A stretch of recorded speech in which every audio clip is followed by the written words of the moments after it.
자, 오늘 수능일이죠. 다른 나라도 우리나라 수능에 대해서 주목하면서 참 이거는 전국적인 무슨 전 국민이 관심을 쏟는 행사다 이렇게까지 묘사하는데 정치권도 각각의 메시지를 좀 냈습니다. 그리고 격려도 하는 문구들도 나왔는데요.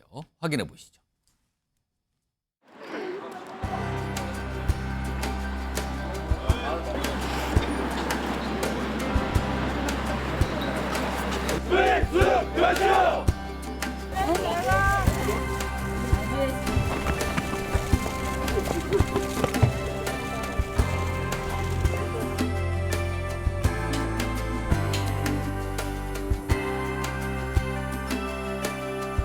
모든 수험생들에게 따뜻한 격려와 응원을 보내.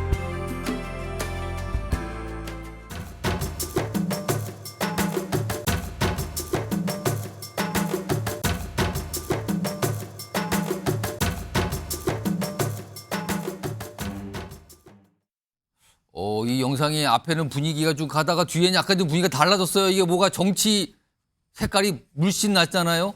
요거 좀 잠깐 좀 얘기 좀 하고 가야겠네요. 이승환 전 대통령실 행정관 나와 계신데 마지막 현수막이 있는데 수능을 잘 보세요까지는 그냥 보통이구나 그러는데 뒷부분 아랫부분에 윤석열 탄핵 촛불을 함께해요.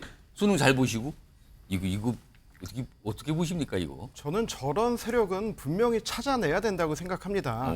작년 10월에도 이런 일이 있었습니다. 그 윤석열 퇴진 중고등학생 촛불 집회라고 하는 그 포스터가 내걸리고 지령까지 내렸어요. 교복을 입고 오시라. 그리고 깔고 앉을 공책을 가지고 오시라. 공책이요? 네네. 공책을 깔고 앉아서 탄핵 집회 하자는 거였는데 근데 여기가 촛불 중고생 시민연대라는 단체였습니다.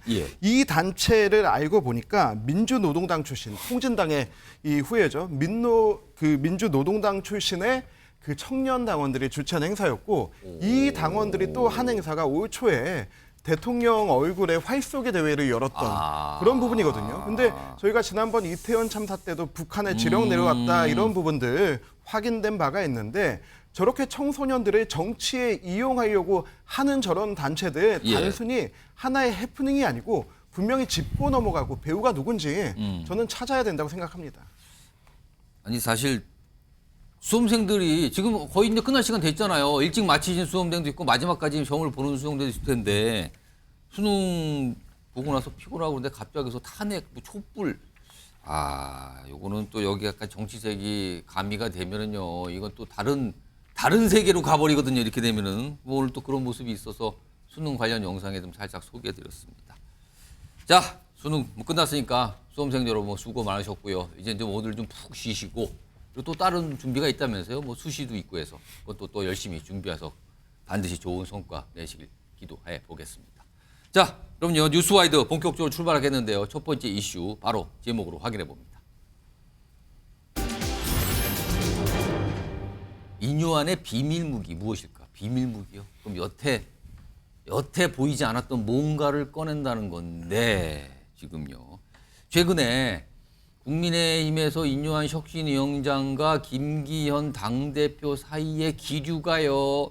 아주 뭔가 팽팽한 것 같기도 하고 긴장이 흐르는 것 같기도 하는 분위기 분명 느껴지거든요. 다음 준비된 영상에서는요. 이 두 인물이 뭔가 얘기를 합니다. 시차는 좀 있습니다. 들어보시죠.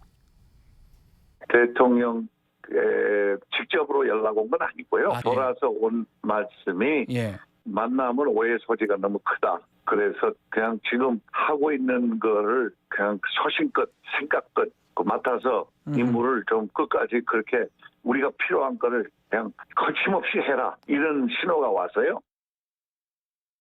혁신위원회가 제안하는 여러 가지 발전적 대안에 대해서는 말씀드린 것처럼 존중하고 다만 당무에 개입하지 않고 있는 대통령을 당내 문제와 관련돼서 언급하는 것은 바람직하지 않다고 생각합니다. 당대표의 처신은 당대표가 알아서 결단할 것입니다. 김기현 대표 얘기가요. 일단 뒷부분에 당대표 표시는 내가 알아서 할게요. 신경 쓰지 마세요. 뭐 이런 것 같고요. 앞에서는 당 문제 대통령 언급하는 거 이거 바람직하지 않은데요. 지금 앞서서 인요한 위원장이 이른바 윤석열 대통령의 신호를 받았다. 이거를 가지고 정면으로 뭔가 반박한 듯합니다. 그런 얘기 왜 하세요? 이 분위기거든요. 자, 그러자 다음 보겠습니다.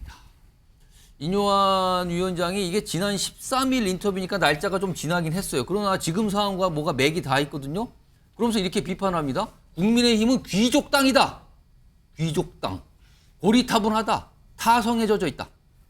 한마디로 말씀드리면 지금 상태로 안 된다는 거잖아요. 그러면서 모두 변하지 않고 있다라고 규정을 합니다. 그러면서 비밀 무기가 내가 있는데 다음 주에 공개한다. 안 변하는데 이거 비밀 무기 내가 다음 주에 내놓겠습니다라고 뭐랄까 이거는 경고입니까? 예고입니까? 이렇게 얘기를 합니다. 자, 그럼 여기서 궁금해지잖아요. 그 비밀 무기. 자, 배종찬 인사이트K 연구소장 나와주신데요. 이 비밀 무기는 뭐로 짐작되십니까? 저도 제가 이걸 짐작할 수 있을까? 제 스스로 깜짝 놀랐어요. 짐작이 되네요. 아, 짐작을 하셔서 예. 스스로 놀랬다고요? 왜 그러냐면 센 게 나올 수밖에 없죠. 우유나 매로 안 되는 거예요.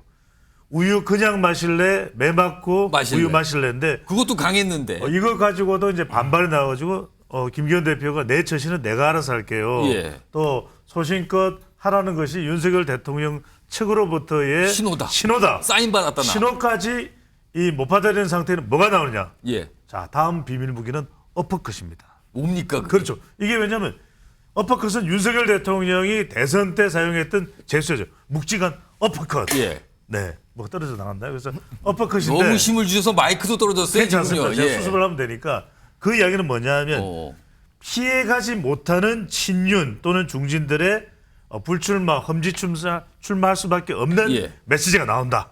이건 대통령 의중 플러스 예. 국민의힘 지지층의 여론까지 딱 결합을 시켜서 예. 봐라! 안 해? 예. 안 한단 말이야? 예. 어퍼컷이야 그러면. 예. 그러면 할 수밖에 없는. 그래서 비밀 무기는 어퍼컷.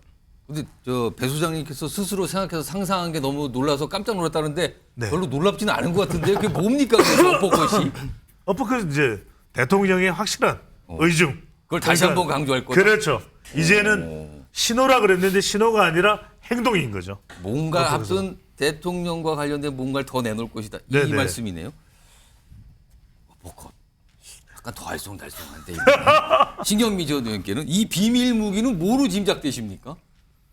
지금 2호 혁신안의 권고 사항이 지금 제일 문제잖아요. 예. 그러니까 이걸 조금 더 구체화할 것 같아요. 그러니까 출마나 공천 아니면 아예 애시당초에 이런 사람은 대상으로도 하지 않겠다라는 기준을 제시를 할 텐데 아마 그게 지금 뭐 법적 요건 이런 게 중요한 게 아니고요. 예. 이러이러이러한 사람은 도저히 안 된다라고 그러면서 예를 들 수도 아주 있을 것 구체적인 같아요. 아주 기준과 예를 구체적으로. 든다는 거죠. 그렇게 되면은 지금 현재 리스트가 여의도에 돌아다니는데 예. 거기에 해당될 만한 사안들을 아주 구체적으로 얘기를 하면서 이러이러한 사람은 공천은 물론이고 출마 자체가 안 된다 그러면서 만약에 이것을 지금의 지도부 예. 최고위원회가 접수하지 않는다 이 정도 나오면은 우리는 다 못한다. 떠난다.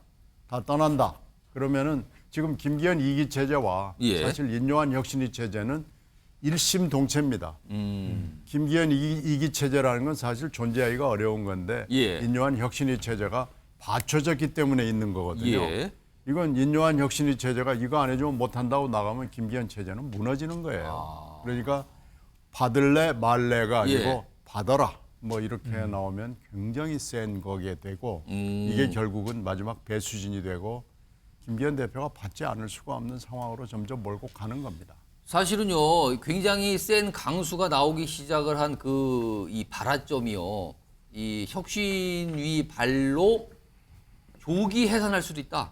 지금 답이 없는데요, 이거요, 왜 답을 안 하시죠? 이렇게 되면요, 우리 역할 없으니까 조기 그냥 해산하고 그만둘래요? 라는 게 나왔다가 이걸 다시 수습해서 걷어들이는 과정이 있었거든요. 그렇다면 이른바 사퇴 카드와 동시에 좀 더 강한 어떤 기준 제시가 있을 거 아닌가. 이런 전망인데 모르겠습니다. 다음 주라고 구체적으로 얘기했어요. 다음 주. 이 인터뷰가 있었던 게 지난 13일이거든요. 월요일. 그러니까 일주일 정도 뒤에는 뭔가 내놓겠다. 그럼 다음 주 초겠네요. 지금요. 일단 비밀 무기까지 나왔습니다. 뭔가 강수에 강수를 자꾸 두는 것 같죠? 이런 상황에서요. 최근에 이뇨한 혁신위원장이 윤 대통령을 거론했잖아요. 이른바 신호 사인 이거와 관련해서. 근데요, 당내 일각에선 반응이 좋지 않아요. 들어보시죠. 위원장으로서 혁신을 하기 위해서 대통령한테도 당당히 할 얘기를 하겠다. 네. 이게 일성이었거든요. 그런데 지금 와서 메시지를 받았다. 네. 이건 도대체 앞뒤가 안 맞는 얘기고 자가당착의 이야기거든요. 지금 와서는 수직관계를 다시 또 성립되는 이야기를 스스로 한다면은 그것이 이제 인 위원장의 한계가 바로 여기에 와 있는 거 아니냐. 혁신위가 바깥에 있는 외인 부대가 아니라 핵인싸다라는 거를 이제 거침없이 드러내신 것 같아요. 따라서 이제 이 안을 따르는 게 소위 리더의 의지다. 이런 얘기 하셨다고 생각해요. 꼭 공개적으로 하실 필요까지 있었을까 싶어요. 굳이 그렇게까지 할 필요가 있었을까. 근데 이뇨한 위원장님도 그 발언하고 아차 싶지 않으셨을까. 뭐 다른 쪽 평가도 있지만 일단 반응은 그런 얘기를 왜 하셨어요? 쓸데없이 이상하잖아요. 약간 이런 분위기가 있거든요. 이런 가운데 인요한 혁신위원장의 이 사인 신호 발언과 관련해서 오늘 대통령실 고위 관계자가 질문을 받고 설명을 아주 짧게 내놨는데 이거예요.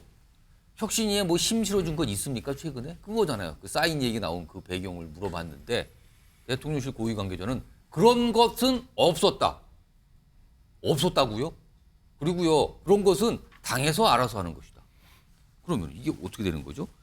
이동석 전 대통령실 행정관 좀 나와 계신데, 아니 그러면은 대통령실 고위 관계자라면 굉장히 묵직하신 분으로 추정이 되는데 그런 거 없었다고 그러면은 그럼 이뇨한 위원장의 그 말은 뭡니까? 뭐 대통령의 발언은 그런 의도가 아니었다. 뭐 지금 이뇨한 위원장도 그렇게 인정을 하지 않았습니까? 대통령이 직접 말한 건 아니지만 주변에서 이렇게 해서 들었다. 전달해 왔다. 맞습니다. 뭔가를. 그러니까 대통령께서 그런 말씀을 하는 건 아닙니다. 아니다. 그렇기 때문에 제가 볼 때는 이뇨한 위원장도 분명 대통령실에 뭐 수석이나 여러분들과 친분 관계가 있을 거 아닙니까? 그렇겠죠.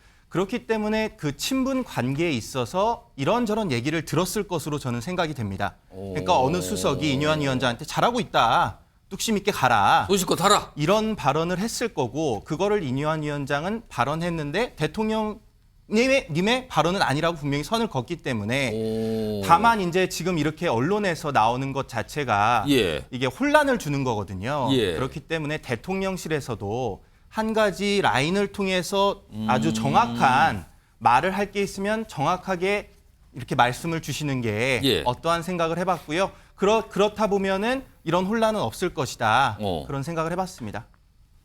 그러면은 지금 저 대통령실 고위 관계자도 이거 좀 수습해야겠는데 이런 의도로 좀 한 발언일까요? 그러면? 네, 저는 충분히 그럴 가능성이 있다고 봅니다. 이게 사실은 이 혁신위와 당 지도부의 갈등처럼 비춰지는 그 단초가 돼버렸잖아요. 이른바 윤석열 대통령의 사인이 있었다. 소신껏 밀어붙여라. 이 사인이거든요. 근데 오늘 또 약간 걷어들이는 듯한 이런 모습이 좀 있었습니다. 자, 이런 가운데요. 최근에 여당 안팎에서 김기현 대표 체제가 이거 연말되면 뭐가 좀 있을 것 같은데요. 더 명확히 말씀드리면 그거 끝날 것 같은데요. 그리고 다른 체제로 갈 것 같은데 이 얘기가 자꾸만 나오고 있는 상황이거든요. 자, 이런 상황에서 이 여당 안팎에 밖에 계신 분도 있고 아직 여당에 계신 분들이 뭔가 자꾸 얘기를 해요. 이른바 비대위입니다. 비대위. 자, 이 얘기 좀 들어보겠습니다. 비대위는 상식이면은 원희룡 국토교통부 장관이 가겠죠. 정치를 아는 사람 아니에요. 예. 그런데 원희룡 국토교통부 장관이 안 갈 거예요. 윤핵관의 시대에서 검핵관의 시대로 넘어간다. 그렇기 때문에 저는 한동훈 법무부 장관이 가는 것 아닌가. 지금 시점에서 뭐 이런 겁니다. 한동훈 장관은 긁어보지 않은 복권이고요. 원희룡 장관은 이미 다 긁어본 복권입니다. 그러니까 대충 예상이 되는 거고 이건 어디로 튈지 모르는 복권이기 때문에 이건 선택을 해봐야 되는 겁니다. 복권 얘기가 나오고 선택을 해봐야 된다. 근데 두 명의 인물이 나오잖아요. 한동훈 장관, 원희룡 장관. 어제까지는 한동훈 장관 얘기가 있었는데 오늘 원희룡 장관이 추가가 된 상황이거든요. 마침 이게 좀 며칠 지났는데 원희룡 장관 국토교통부 장관이거든요. 요즘에 빈대 잡냐고 바빠요. 그 영상도 잠깐 소개해드리겠습니다. 11월 6일부터는 혹시 이제 군대 확산 방지를 위한 예방 대책을 차량 90호된 방지복이네요, 그죠? 네.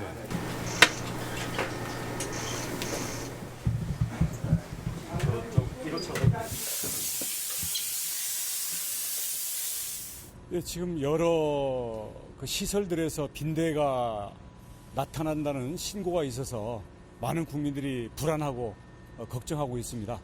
과하다 싶을 정도로 철저히 방제를 해서 이 철도의 객차와 시설에서는 빈대를 아예 사전에 예방할 수 있도록. 요즘에 갑자기 빈대 잡는 게 이제 민생 현안이 됐잖아요. 그래서 뭐 그런 모습도 있었어요. 자, 윤경호 소장님. 지금 김기현 체제가 뭔가 일이 생겨서 비대위로 갈 것이라는 전망 속에 한동훈, 원희룡 두 장관 이름이 비대위원장으로 거론이 되고 있는 거예요. 이거 누가 더 가능성이 있다고 봐야 되는 겁니까?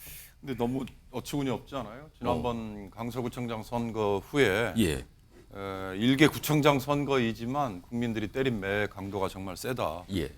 저는 그때 김기현 대표가 물러날 거라고 생각했거든요.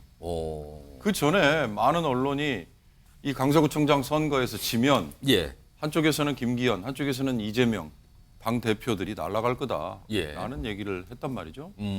그런데 아주 놀라울 정도로 언론들이 김기현 대표 물러나라는 얘기는 별로 하지 않았어요. 그리고 그 얘기가 나오기 직전에 나오기 전에 이뇨한 혁신위원장이라는 카드를 먼저 내놨죠. 혁신위는 제가 알기에는 60일 아마 활동할 거예요. 12월 26일까지 활동 기한이라고 알고 있어요. 그러면 그 이후에 비대위라는 게 비대위 아니면 도저히 선거를 못 치르겠다 이거에는 이미 기정사실화돼 있는 게 김기현은 사실상 이미 물러났고 불출마 선언이 임박했구나. 아까 본인이 당대표의 거취는 뭐 알아서 할 거다라고 굉장히 힘없는 얘기를 했는데 저 얘기에는 아마 요즘 실제로 국민의힘 뉴스를 보면 당대표가 뭐 하다못해 무슨 성명서 하나 내놓는 거 없잖아요. 그냥 뭐 전부 혁신위원회 위원장 얘기로 노이즈 마케팅에는 그렇습니다. 완전히 성공했잖아요. 그러니까 그런 점에서 느닷없이 지금 비대위 얘기가 나오는데 그것도 박지원 같은 전혀 상관없는 분 입에서 외부에서 나오는 거예요. 외부에서. 근데 그걸 김기현 대표나 아니면 국민의힘의 대변인이 아니 왜 남의 밥상에 당신이 감나라 대추나라 하느냐라는 반박조차 하지 않는 거 보면 전 그런 점에서 지금 거론되는 저런 이름들이 과연 무슨 의미가 있는 건가. 과거에 선거를 앞두고 여든 야든 집권당이든 뭐 야당이든 비대위에 성공했던 사례 뭐 있는지 한번 꼽아보면요. 박근혜 텐트, 그다음에 김종인 극약 처방 이거 이외에는 없는데 지금 거론되는 뭐 한동훈, 원희룡 이런 사람들로 그 정도의 효과를 낼 수 있을까. 그런 점에서 이건 그야말로 남의 집 일에 그냥 관여하는 정도의 언급 그 이상도 이하도 아닐 것 같다는 생각이 들어요. 자, 이승환 전 행정부. 네. 김기현 체제를 대처할 비상대책위원회의 체제. 이게 좀 얘기가 있습니까? 아니면 지금 밖에서 그냥 막 얘기를 던지고 있는 상황인 겁니까? 저도 오늘 아침에 저 뉴스를 보고 누가 이런 얘기 했지 하고 좀 궁금했는데 한 몇 년 전만 해도 박지원 전 원장이 무슨 얘기를 하면은 그래도 어떤 정보가 있구나 막 이렇게 좀 기대가 됐거든요. 근데 오늘 아침에 박지원 원장이 하신 저 얘기는 어제 그 우리 지라시라고 하죠. 돌았던 내용입니다. 그걸 얘기한 것 같아요. 네, 어제 돌았던 그 내용을 가지고 오늘 아침에 얘기하신 거예요. 그러니까 이게 몇 년 전만 하더라도 저 사람은 어떤 특별한 정보가 있을 거야 막 이런 기대가 있었는데 지금은 이제 이런 면에서 박 전 원장도 다 끈 떨어지고 빨대 다 떨어진 거다. 저 정도 분석하는 거 보니까. 다만 좀 이렇게 저게 이제 한 달에 한 번 나오는 방송이었던 것 같은데 그 부분에서 좀 무게감 있게 연출하면서 얘기해서 뉴스가 됐을 뿐이지 이런 얘기 돈다는 어제부터 다 알고 있던 거였거든요. 근데 여기서 잠깐 궁금한 게 아까 윤경호 소장도 말씀하셨는데 그럼 당 대변인이나 김기현 대표가 어디서 그런 말도 안 되는 소리 합니까? 이런 얘기 또 왜 안 나와요? 정말 대과의 가치가 없어서 그런 거죠. 그걸 뭐라고 반박하고 부인할 가치조차도 없다? 네, 저는 그런 차원이라고 생각하고요. 저는 원희룡 그리고 한동훈 저희 예. 보수 진영의 아주 중요한 분들이라고 생각합니다. 소중한 자산이라고 생각하는데 예. 그 전에 우리 보수 진영의 자산이기 이전에 예. 현 정부에서 아주 중책을 맡고 있는 장관. 중요한 분들이에요. 저런 분들을 자꾸 정치권에 흔들고 안 흔들고 이런 것보다는 정치는 저는 대통령의 참모들과 장관들은 대통령이 하신 그대로의 정치를 따라가면 되는데 예. 윤석열 검찰총장이던 시절에 누가 정치하라고 해서 등 밀어서 한 거 아니거든요. 누가 입당하라고 해서 등 밀어서 입당하신 게 아니고 순전히 자기 결단과 예. 그리고 당의 절차에 따라 하신 분이에요. 전 참모들도 그렇게 하실 거라고 보고 뭐 어떤 전략에 의해서 내가 나갈 거다 이제는 검에 까는 시대다 이런 게 아니고 저분들의 국민을 향한 어떤 헌신과 자기 역할에 대한 응답이 있어야 된다고 생각하고요. 좀 그런 부분에 좀 초점을 맞춰야 된다고 봅니다. 근데 이 두 장관이요. 제가 잠깐 네네. 궁금한데 두 장관은 총선은 나오시나요? 저는 나오셨으면 좋겠습니다. 아 나오시면 희망을 말씀하셨네. 네. 예, 근데 제가 짧게는 말씀드려야 될 것 같아요. 왜냐하면은 아무리 그 박지원 전 국정원장의 예측 능력이 최근 들어서 좀 끈이 떨어진 것 같다 약해졌다 그랬어요, 하더라도 그 통찰을 완전히 무시할 수는 없죠. 그러니까 저는 뭐냐면 여기 흐르고 있는 것은 그러면 지금 국민의힘의 상황에서 내년 총선 너무나 중요한데 대통령의 운명도 잡은데 특단의 대책 필요할까요? 안 할까요? 필요할 겁니다. 그러면 지역적으로 보면 수도권인데 지금 원희룡 장관도 그렇고 지금 김기현 대표도 그렇고 수도권 경쟁력을 뿜뿜할 수 있을 만한 인물이 되나요? 이건 그렇다라고 대답하기가 쉽지 않거든요. 확답하기가 쉽지 않거든요. 그러면 적어도 우리가 차기 정치 지도자 조사를 하면 데이터상으로 국민의힘에서 가장 주목을 받고 지지층을 결집시킨 인물이 한동훈 그리고 또 대선 후보로서의 또 가능성도 가장 초점의 대상이 되고 있는 것이 한동훈. 이건 무시 못하는 것이거든요. 그러니까 부인이 지금 뭐 봉사활동인가요? 하는 데서 여러 명의 국무위원 배우자가 모였지만 결국 언론에서는 7, 8장의 사진이 노출되는 이유가 뭘까요? 그건 관심도입니다. 그렇죠. 결국 한동훈 장관에 가 있는 이 관심도를 그러면 국민의힘은 외면할 건가? 국민의힘 지지층은 외면할 건가? 그런 면에서 봤을 때 박지원 전 원장의 통찰로는 결국 총선이 가까워지면 한동훈을 원할 수밖에 없다. 이 점인 거죠. 한동훈 장관이 아니라 박지원 전 원장의 통찰력이 끈이 떨어진 건가? 끈은 여전한 건가? 뭐 요 얘기를 두 분이 약간 다르게 말씀하셨어요. 모르죠. 시간이 가면 압니다. 이거 내년 가서 총선 때 보면 두 분 중에 누가 맞는지 제가 한번 보겠습니다. 두 분 말씀이 엇갈렸어요. 일단 요 내용 요 정도로 마무리하고요. 다음 주제는 뭐 신당 얘기 계속 나오는데 오늘도 요거 관련된 주제를 좀 살짝 다른 각도에서 준비 좀 해봤는데요. 제목으로 확인해 보겠습니다. 신당에 쏟아지는 보통이면 신당에 쏟아지는 관심 기대인데 여기는 의심이에요. 의심이 든다는 거죠. 일단 이준석 전 대표가 최근 며칠 사이에 무슨 목표 의석 얘기를 꺼낸 게 있어요. 특히 영남 지역에 대해서 얘기하면서. 근데 살짝 뭐가 좀 달라집니다. 들어보시죠. 대구와 경북이 각각 12개, 13개에서 25개 의석이 있고요. 그다음에 이제 그 경남하고 울산 이렇게 해가지고 부산까지 해서 한 30몇 개 있는데 저는 바람에 따라 가지고는 그 안에서 절반 이상 승분할 수 있다 봅니다. 아무튼 그 신당의 목표는 최소 30석. 적어도 영남에서만. 기본적으로는 많은 국민들이 교섭단체를 만들 수 있을 20석 이상이냐 아니냐를 보고 이제 신당의 성패를 가름할 것이라 봐요. 신경미 전 의원님, 이준석 전 대표의 약간 그 목표 의석 전망치가 살짝 바뀐 것 같습니까? 어떻게 들으셨습니까? 글쎄요, 지난 10일에 한 것은 영남에서만 최소 30석이니까 전체 다 하면은 더 있다는 거잖아요. 그렇죠. 곱하기 2 가까이 지금 이렇게 되는 거 아니겠어요? 근데 지금 전체로 신당 창당 경우 20석. 네. 어떻게 된 겁니까? 그런데 이게 지금 많이 줄어들었고요. 사실 지금 현재 이준석 대표가 여러 사람들을 만나고 다니고 만나려고 하고 뭐 굉장히 많은 사람들이 연락을 받고 있는데 이준석 대표 옆에 서려고 하는 사람들이 많지는 않아요. 그건 왜 그러냐면은 이준석 대표가 지난번에 미스터 린튼으로 해서 좀 손님을 좀 쫓아냈어요. 아, 그게 좀 사람들을 쫓아내는 효과가 있었다. 그렇죠. 그게 일단은 그렇고 지금 당장 제일 가까이에 지근거리에 있다고 여러 사람들이 생각을 하는 예. 유승민 전 대표가 사실은 가깝지 않다는 거 아니에요.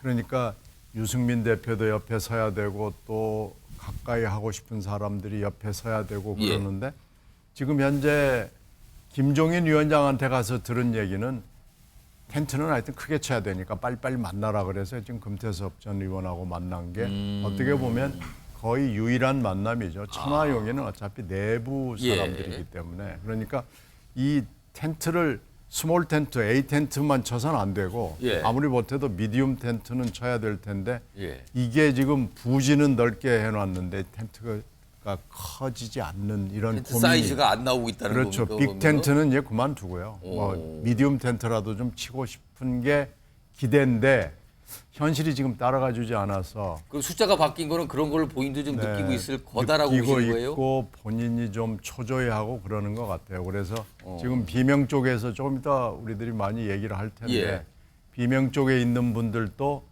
그 질문을 언론으로부터 많이 받아요. 많이 받죠, 요즘. 그런데 그분들도 봐야죠. 이건 아니거든요. 네, 지금 그래서 이 빅텐트는 좀 어려워지는 것 같고 미디움 텐트 정도를 치고 싶어 하는데 현실이 따라가주지 않는다는 걸 반영하는 며칠 동안의 기류가 아닌가 싶습니다. 그러니까 원래 목표는 큰 뭐 빅텐트, 뭐 우리말로 하면 대자 텐트인데 이거 어려운 것 같고 한 중자 정도가 현실적인 거 아니냐 뭐 약간 이런 분석을 해주셨는데 홍준표 대구시장 사실 이준석 전 대표에게 관심이 많은 것 같잖아요. 반응을 자주 보이는데. 근데 오늘 반응은요. 이거는 단순 반응은 아닌 것 같아요. 화면 보겠습니다. 이게 이렇습니다. 태산, 명동, 서이필이 돼가는 느낌. 그러니까 이게 태산, 명동, 서이필이라는 이 단어가 처음에는 굉장히 뭔가 크고 근사해 보이는데 실제 보니까 쥐 한 마리 나왔다는 거잖아요. 그러니까 뭔가 이거 갈수록 뭐가 별로입니다. 이 뜻인데 반윤 신당 세무기는 어려울 것이다. 그리고 그러면서 또 이렇게 얘기해요. 영악한 분인이 잘 헤쳐나가겠지만 당과 안 맞는 주사파 친북 데려가라. 이건 뭡니까? 지금 이게 북돋우는 게 아니라 뭔가 약간 비아냥하는 것 같기도 하잖아요. 나머지 하나 더 보겠습니다. 마지막 또 대목이 있어요. 이 대목 보시면 이번에 나가면 두 번째 가출이네요. 이거는 분명히 뭔가 비판한 것 같기도 느껴지는데 이동석 전 행정관 특히 두 번째 가출한 표현 이거 약간 비아냥조 아닙니까 이거는? 뭐 이준석 전 대표를 정면 겨냥한 거죠. 또 대놓고 저렇게 비판하는 것 같은데요. 지금 사실 뭐 홍준표 시장이나 이준석 전 대표 계속해서 원팀 행보를 보여왔거든요. 서로 이제 칭찬할 건 칭찬하면서 대구에서 치맥 맞습니다. 또 맥주도 했어요, 한잔하면서 그런 모습을 보였는데 저는 홍준표 시장이 저렇게 나오는 이유 딱 한 가지라고 봅니다. 이준석 전 대표가 신당 창당에 성공한다면 본인의 설 길이 없기 때문인데요. 왜 그렇게 됩니까? 왜냐하면 이제 본인은 대선 주자급에서 계속해서 이렇게 강조하길 원하는데 이준석 신당이 뜨게 되면 이준석 전 대표가 계속해서 대권 주자로 급부상할 것 아닙니까? 뭔가 비중이 커진다는 거네요. 맞습니다. 그러면은? 그리고 대구에서조차 지금 계속해서 신당으로 의석수를 늘리겠다는 건데 대구에서는 홍준표 시장이 결국 공천권을 가지고 싶다. 이런 의도가 분명히 있을 것이라고 보여집니다. 지금 대구에서는 홍준표 시장이 계속해서 저런 과감한 발언을 하는 거는 이준석 전 대표 그리고 유승민 전 의원을 또 겨냥한 발언이라고도 봐요. 그래서 싸잡아서 비판함으로써 본인의 이미지를 극대화시키는 그런 전략으로 나가는 게 아닌가 그런 생각입니다. 그러면 저렇게 반응을 보이는 홍준표 시장의 의도는 본인의 소망입니까? 아니면 객관적으로 현실을 봐서 반영하는 거라고 보세요? 뭐 객관적 소명이 어느 정도 담겼다. 쉽지 않을 거 보인다라는 게 바탕에 깔린 것 같다는 건데 일단 이런 반응들이 좀 있거든요. 그리고요. 다음 두 분의 이 목소리가 담겨 있는데 약간 달라요. 이준석 전 대표가 만들려는 신당을 바라보는 그 분위기가 좀 다른 말들을 합니다. 들어보겠습니다. 정치인으로서 가장 중요한 게 일관성과 신뢰거든요. 그러니까 만약에 지금 저렇게 얘기를 하고 나서 유턴을 한다면은 글쎄요, 그렇게 할 것 같지는 않습니다. 차이가 있거나 뭐 이 생각이 다른 부분이 있더라도 또 참고 뒤로 물리고 양보하고 하면서 하는 모습을 보여줘야 국민들이 납득을 한다고 생각을 합니다.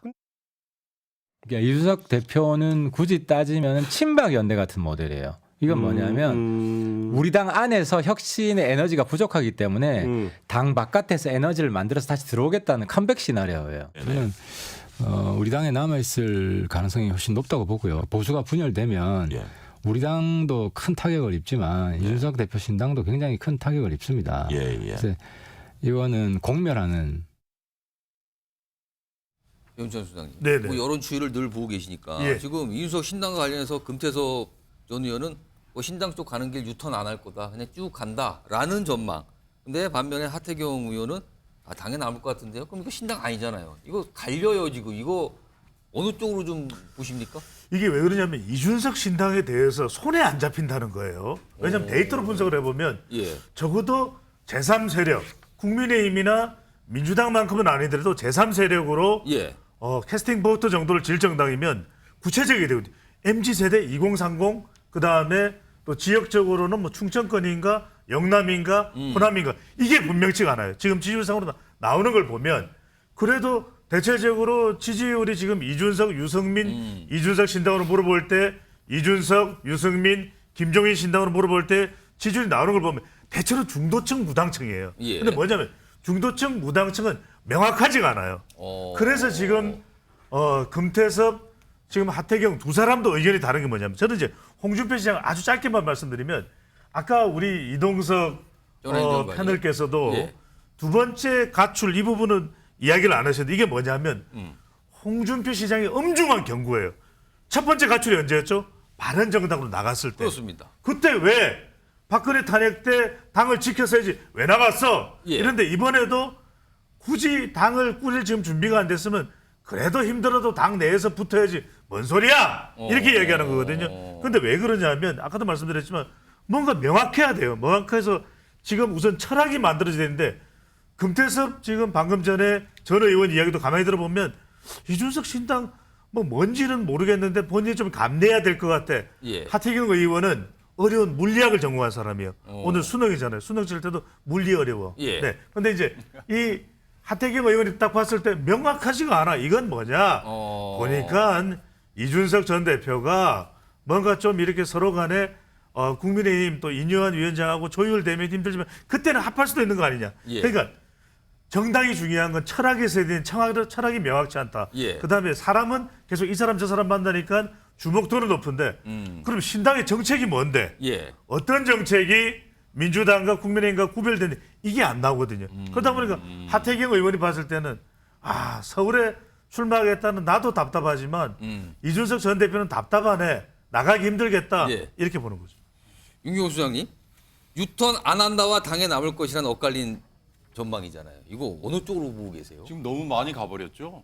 이런 상태에서 유턴한다. 그러면 아마 정치인으로서 이준석은 이제 더 이상 여기서 신당 그런 거 없고 저는 그냥 당에 있을래요라고 하는 그러지 순간 않겠어요? 아까 신경민 의원께서 미스터 린턴 때문에 점수 많이 깎였다고 얘기하셨는데 그 얘기에 이면을 뒤집어 보면 이뇨한 국민의힘 혁신위원장이 맨 처음에 공들였던 게 이준석 가출을 막으려고 했던 거 아니에요? 그만큼 지금 보수 진영 입장에서는 국민의힘 입장에서는 젊은 보수, 청년 보수를 내서 걸었던 이준석이 나가서 당을 만드는 거 이거 치명적이지 않겠어요? 그리고 저는 이준석 전 대표가 자꾸 영남 지역을 본인의 주된 기반 대상 지역인 것처럼 얘기하는데 그건 성동격서일 것 같아요. 이준석이 비빌 언덕은 수도권이죠. 그런데 수도권에 만약에 이준석 신당이 뜬다. 그러면 국민의힘 쪽은 아마 필패죠. 그걸 지금 가장 걱정하는 거 아니에요? 홍준표 전 대표, 홍준표 대구시장은 본인이 나중에 이제 이번 총선 지나고 다 교통정리되고 나면 내가 결국 보수당 다시 장악할 거야 이런 얘기 많이 했잖아요. 그런 관점에서 보면 걱정스럽지 않겠어요? 그러니까 지금 보수 진영의 분열 이게 가장 걱정되는 거죠. 저는 뭐 최근에 여론조사에서 이준석이 신당을 만들면 민주당이 더 위험하다 이런 얘기 하는데 그게 과연 무슨 근거일까? 현상적으로나 아니면 분석적으로 더 따져보나 지금 수도권에서 결국은 어부지리가 생기는 게 가장 지금 국민의힘으로서는 걱정스러운 상황인데 그럼 왜 이준석 신당이 속도를 못 얻느냐? 수도권 쪽에 이준석의 에게 몰려드는 사람들이 예. 의외로 별로 없는 거 아니겠어요? 그런 점에서 저는 계속 변죽만 때리고 있는 거 아닌가.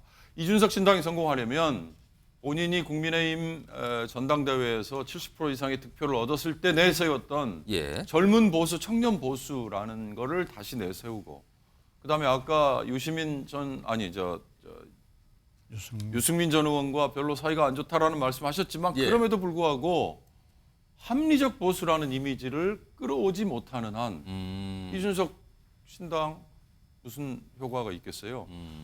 다시 뒤집어 보면 이준석 신당, 이준석 대표가 내침을 당할 때 얼마나 모욕적이었습니까? 아니 전당대회에서 무려 70% 이상의 득표를 얻었던 당대표를, 멀쩡한 당대표를 그렇게 내치는 게 그게 정당 구조에서 제대로 된 거였나, 그런 걸 생각해 본다면 보수 진영에서 합리적 보수, 청년 보수를 그래도 꿈꾸는 사람들을 끌어모으는 게 그나마 이준석이 살 길 아닐까 싶어요. 자, 이승환 전 행정관, 지금 이준석 전 대표가 만들려는 그 신당과 관련해서 사실 이게 대구에서 잘 통할까, 뭐 영남권에서 어떨까, 이런 얘기 참 많이 했어요, 분석을. 근데 지금 정작 사실 정거 중요한 건 수도권 승패잖아요. 이준석 신당이 만약에 출범할 경우 수도권, 서울, 경기, 특히 서울, 경기 지역에서 얼마나 통할 것인가, 이게 관건인데 이건 어떻게 전망하십니까? 수도권 선거가 얼마나 어려운지 가장 잘 아는 게 이준석 대표입니다. 서울에서 출마를 여러 번 했잖아요. 그것도 전략공천 3번이나 받아서 해서 안 된 거를 본인이 가장 잘 아는 거고요. 그리고 저는 이제 유턴할 거냐 말 거냐 이런 얘기가 있는데, 원래 복잡한 교차로에서는 유턴 안 됩니다. 그래도 피턴은 됩니다. 피턴이요? 네네. 이렇게 다른 데 돌아서 오는 길은 되니까 저는 그런 길은 하지 않을까 생각하고요. 이제 신당 얘기가 계속 나오는데, 그 한 50년 된 그 어린이 만화가 있어요. 지금도 많이 하는 개구쟁이 스머프라고. 그 스머프에서 똘똘이 스머프가 아무리 똑똑해도 파파 스머프가 되지 못합니다. 아, 파파 스머프? 네, 아무리 똑똑하고 말 잘해도 지도자가 되지 못하는 한계가 있습니다. 아, 똘똘이 스머프 얘기하시는 거예요, 지금? 네네. 그래서 저는 이준석 대표가 이제 그 신당을 창당하기 위한 절대적으로 가장 중요한 조건이 대선 주자가 있냐 없냐 이거잖아요. 근데 이준석 대표가 대선 주자 반열에 오르기 위해서는 자신의 똑똑함과 자신의 어떤 그 언변과 이런 걸 자랑할 게 아니고 지도력을 보여줘야 되는데, 근데 이게 인요한 위원장에게 한 행동, 또 안철수 전 의원에게 한 행동, 이런 부분들에서 과연 지도자감인가, 이런 부분들이 많이 나왔을 거라고 생각하고요. 저는 예전에 그 반기문 전 사무총장이 이제 대권 도전하셨을 때 잠시 막 대권 주자 반열에 올라갔다 캠프 꾸리셔가지고 막 활동하시다가 갑자기 이제 불출마 선언을 갑자기 접었어요. 하셨잖아요. 그때 제가 정말 깜짝 놀랐던 게 뭐냐면, 그때 바른정당 창당 준비 이제 의원들 30여 명이 모여 있는데 국회에서 뭘 한다 그래서 이거 뭐 입당인가 막 하고 있었는데 갑자기 불출마 선언을 하셨는데, 그때 그 불출마가 불거진 계기가 아주 작은 계기였어요. 그게 뭐였냐면은 기자들하고 김치찌개 오찬을 하다가 뭐 이렇게 돈이 많이 들 줄 몰랐어요, 이 얘기를 했는데, 아주 이게 현실적인 게 나왔네요. 아주 현실적으로 나왔는데 이게 그 속보로 떴어요. 속보로 떠서 이렇게 돈이 많이 들 줄 몰랐다, 그 얘기 하나에 온갖 해석들이 다 붙었거든요. 그 전까지만 해도 대한민국 출신의 세계기구 수장에 뭐 이렇게 해서 칭송을 받다가 완전히 이렇게 뭔가 이렇게 수축이 돼버리는 것처럼 됐네요. 그 하나로 그냥 평생 공직에 계시고 대선 정도 치를 큰 그릇은 아니지 않나라고 하는 뭐 그런 부분의 해석들을 했는데, 그 대선 주자가 무너지는 과정은 아주 그 작은 하나의 틈이거든요. 저는 이준석 대표가 그 앞으로 더 큰 정치를 위해서는 지금 다시 피턴에서 돌아와서 그런 부분들을 좀 쌓아야 되지 않을까, 그런 생각을 해봅니다. 뭐 아무튼 이게 시간이 걸리니까, 아무래도 시간이 걸리면 어떻게 된 거예요? 어떻게 된 거예요? 물어보다가 뭐가 안 나타나면 근데 되는 거예요? 어떻게 되는 거라고 물어보다가 되는 거냐고 물어보는 단계가 됐잖아요. 글쎄요, 지금 그렇게 가는 건지 어떤지 모르겠는데요. 아까 패널 분들 말씀 중에 잠시 나온 인물이 있어요. 유승민 전 의원. 관련되는 얘기를 오늘 하신 분들이 있습니다. 들어보시죠. 당연히 열려 있죠. 그런데 저는 정치를 하면서 저하고 같이 정치를 하던 누구한테도 제가 명령을 하고 지시를 하고 이런 관계는 아닙니다.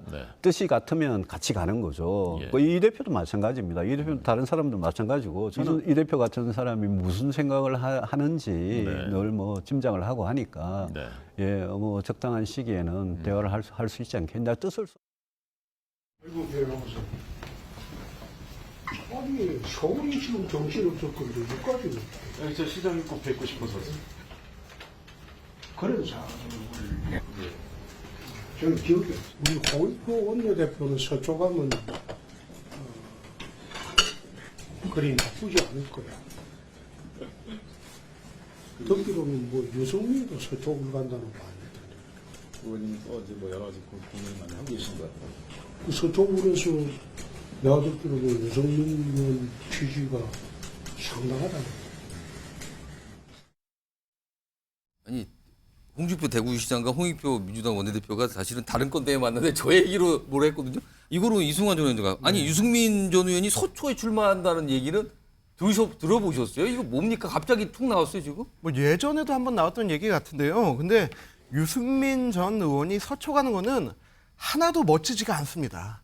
서초는 사실은 여당 텃밭 아닙니까? 그게 저희 보수 진영에서는 서초를 조선의 바티칸이다. 단 한 번도 뺏기지 않았다. 조선의 바티칸이요? 네네. 이 성지다, 보수의 성지다 이렇게 얘기하는데. 그런 뜻이군요. 네, 그런데 유승민 전 의원이 서초 가는 거는 하나도 멋지지 않습니다. 저는 유승민 의원의 뭐 정치 행보 뭐 처음부터 물론 본인이 간다는 얘기는 안 하고 지금 맞아요. 다른 사람 입으로 서초 얘기가 갑자기 나왔어요 지금. 예. 그 지난번에 안철수 의원과 함께 바른미래당 시절에 누구는 서울 가고 누구는 경기도 가고 뭐 이런 얘기가 있었는데 그때도 경기도 안 갔습니다. 그러다가 이제 지난번 지방선거 때 경기도 경선에서 그렇게 됐는데 저는 유승민 전 의원이 정치력을 유지하고 발휘하고 하기 위해서는 지난번에 본인이 갔던 그 경기도에서 제일 어려운 데 찍어서 하시면 좋지 않을까 이렇게 생각하고요. 서초 얘기는 뭐 가십거리는 될 수 있어도 그렇게 큰 의미는 되지 않을 거다라고 생각합니다. 아니 그러니까 홍준표 시장, 홍익표 원내대표가 만나서 인사를 하는데 갑자기 그쪽에 뭐 서초 갔는데 거기 누가 인기 많다는데요. 들어보셨냐? 그러니까 뭐 들어봤다는 뜻으로도 얘기를 하잖아요. 지금 소문이 뭔가 있긴 있나 봅니다. 지금요. 자, 이 내용 이 정도 정리하고요. 다음 준비된 거는요. 지금 이상민 크리에이터가 준비 중이신데 제3당 성공 이거 사실 정치사 보기 쉽지 않거든요. 그런데 가장 최근에 성공한 게 바로 2016년 안철수 의원이 지금 의원이 이끌었던 국민의당이거든요. 일종의 뭐 성공사 할 수 있는데 이준석 전 대표와 또 이 안철수 의원은 사사건건 충돌하거든요. 아마 안 의원께서 여러 가지 좀 생각을 하고 계실 텐데 좀 모셔보겠습니다. 연결해 보겠습니다. 전화 걸어보죠.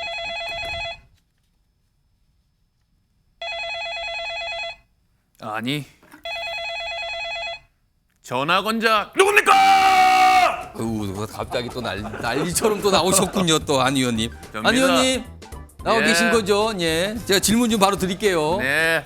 방금 제가 말씀드렸는데 2016년에 국민의당 창당을 해서 그야말로 돌풍을 일으켰단 말이에요. 큰 바람이었는데 이번에 본인이 신당 창당의 이제 선배라고 할 수 있는데 이준석 신당 성공 가능성 어떻게 보십니까? 우선 선배 말씀하셨는데요. 그런 후배 둔 적 없습니다. 그리고 이 3당 이런 거 아무나 창당하는 게 아닙니다. 과거에 시도들이 많이 있었죠. 정주영, 그리고 김종필, 그리고 저입니다. 아무나 하는 게 아니다 이렇게 말씀드리겠습니다. 갑자기 거기서 목소리 확 죽고. 안 의원님 가장 안 의원님이 믿는 배종찬입니다. 2016년 정말 안철수 돌풍 또 국민의당 열풍 또 녹색 물결 대단한데 이번에 이준석 전 대표도 TK 지역에서 열풍 돌풍 가능할까요? 다른 질문 없나요?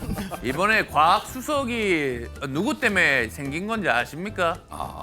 안 의원님 때문이겠네요. 잘 알고 계시네요. 감사합니다. 자, 신당 창당 그래도 선배로서 이준석 전 대표가 후배잖아요. 좀 조언을 해주신다면요. 그런 후배 둔 적이 없습니다. 실망입니다. 실망이라는데요. 후배로 인정 못하겠다는데요. 지금 알겠습니다. 아니 이제는 좀 정치 오래 하셨으니까 대선 후보고 또 이렇게 좀 너그러운 마음 가지실 때 안 됐어요? 그만 좀 괴롭히십시오. 알겠습니다. 그만 괴롭히고 제가 다른 질문 드릴게요. 안 의원께서 2주 전에 분명히 말씀하신 게 있어요. 이 자리에서도 하셨는데 이준석 제명 서명에 4만 명이나 참여했다고 얘기하셨거든요. 근데 지금 이준석 제명 운동 지금 상황 어떻게 되고 있습니까? 지금 굉장히 많은 분들이 제명운동에 참여해 주셨습니다. 예. 이거는 정말 당원들의 마음입니다. 정말 조롱과 멸시, 모욕을 했던 그 선거 당시에 그런 모습을 보였던 이준석은 반드시 제명돼야 된다. 다시 한번 말씀드립니다. 근데 그 제명 홈페이지까지 만드셨을 때 그거 유지되고 있습니까? 그 뭐 서명 안 하셨나요? 이번 기회에 서면으로 보내드리겠습니다. 서면으로. 예. 서면 또 부산 아닙니까? 저 부산 사람입니다. 네, 아니, 많이 썰렁하고요. 자, 지난 주말에 또 마라톤 5.4km 완주하셨는데 이제 정치는 그만두고 마라톤 선수로 이제 직업을 옮기시는 거예요? 바꾸시는 거예요? 그런 얘기 정말 실망입니다. 저 이미 강철 체력 그리고 그 강철 심장 가진 걸 증명해내지 않았습니까? 선거도 그렇고 마라톤도 그렇습니다. 그런 질문하는 배종찬 수장 정말 실망입니다. 오늘부터 배종찬도 추가해서 제명 운동하겠습니다. 제명 요구하신다는데. 그러면은 아니 이건 뭐 마라톤 얘기 그렇고 제가 마지막 질문 하나 드릴게요. 예. 총선이면 역시 출마하셔야 되는데 지금 이 안 의원께서 계신 그 지역구요 보니까 들리는 얘기로는 그쪽에 누가 간다, 누가 노리고 있다 이런 얘기 나오는데 혹시 불안하진 않으십니까? 여보세요? 잘 안 들립니다. 네. 끊겠습니다. 끊어버리고 가셨네요. 오늘 민감한 질문이 있어서 끊으셨는데 알겠습니다. 자, 이상민 크리에이터 수고하셨고요. 한 번 더 이따 나오셔야 됩니다. 잠깐 기다려주세요. 진짜 안 의원님이 얘기하시는 거 같죠? 똑같네요. 특히 저 지역구 얘기하면 그렇게 좋지 않다는 얘기도 있는데 아무튼 그렇습니다. 자, 요 내용 요 정도까지 여러분께 전해드렸고요. 다음 주제, 요거는 조금 생각해보면 심각할 수도 있는 건데요. 제목으로 보겠습니다. 탄핵과 위헌 정당 해산. 이거는 말 자체가 이거 굉장한 겁니다. 이거 헌법에 나오는 거지만 이거는 어떤 당사자한테는 무시무시한 일이 될 수도 있거든요. 이 무게인데 이게 너무 정치권에서 요즘에 좀 쉽게 나온 것 같거든요. 우선 김기현 국민의힘 대표가 위헌 정당 뭐 이런 얘기를 좀 오늘 꺼내놨죠. 들어보시죠. 탄핵소추안은 해임 건의안, 국정조사, 특검과 함께 민주당의 국정 발목 잡기 밥상에 밑반찬처럼 늘 올라있는 협박 4종 단골 먹거리가 됐습니다. 삼권 분립의 원칙을 훼손하고 자유민주적 기본 질서를 심대하게 위협하는 위헌 정당의 요건에 해당될 수 있다는 비판에서 자유로울 수 없다는 점을 말씀드립니다. 얼마 전에 한동훈 법무장관이 이 위헌 정당 심판 얘기 살짝 내비쳤잖아요. 그러면서 아니 그쪽에서 뭐 탄핵 그러는데 이거 할 수 있는 겁니다. 물론 지금은 계획 없지만요. 이걸 꺼내는데 오늘 김기현 대표가 그걸 받아서 다시 한번 강조한 셈이 돼버렸거든요. 자, 이거요. 이동석 전 행정관. 네. 이거 단순히 엄포일까요? 아니면 정말로 생각이 있는 걸까요? 이거 어떻게 봐야 됩니까? 저는 뭐 단순한 엄포라고 지금 보여집니다. 그 이유 중에 하나가요. 이게 사실 지금 이 모든 시초는 이 민주당의 탄핵, 거듭된 탄핵 논란으로 지금 시작되지 않았습니까? 그렇기 때문에 한동훈 장관도 계속해서 나서서 민주당을 비판하는 그런 모양새를 보였는데 이게 사실 뭐 위헌 정당으로서의 그런 탄핵을 가게 되면 사실 정당 간, 여야 간 갈등이 굉장히 깊어집니다. 그것도 총선을 앞두고 이런 논란의 사태가 되다 보면 결국 국민들께서는 정치권 전면에 대한 비판에 나서실 수밖에 없거든요. 그렇기 때문에 지금 김기현 대표가 저런 나오는 행보는 결국 민주당을 향한 엄포를 놓음으로써 민주당도 이제는 탄핵 논란과 관련해서 좀 자중해야 되지 않냐. 탄핵 얘기 좀 그만하세요. 이 뜻입니까, 그럼? 네, 저는 그런 걸로 이렇게 보여집니다. 이거 굉장히 무서운 말들인데 이걸 지금 정치권에서 자꾸 나와요. 지금 위헌 정당 심판 얘기 나오니까 실제 우리나라에서 위헌 정당 심판이 돼서 정당이 해산된 사례가 있었잖아요. 벌써 이게 2013년, 14년 그 상황인데 그때 모습 좀 확인해 보겠습니다. 태극기가 우리 국가가 아니고 애국가가 우리 국가가 아니라는 사람들이 생겨나기 시작했습니다. 그래서 국회의원들은 그 의원직을 상실한다.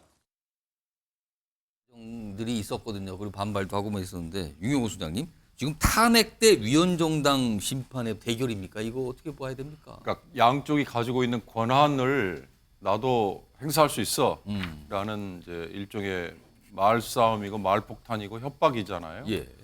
그런데 탄핵이라는 건 박근혜 대통령 때문에 우리 예. 국민에게 익숙해져 있어요. 예. 근데 따지고 보면 탄핵은 고도의 헌법에 규정된 엄격하게 행사돼야만 하는 행위거든요. 예. 그런데 우리는 굉장히 익숙해요.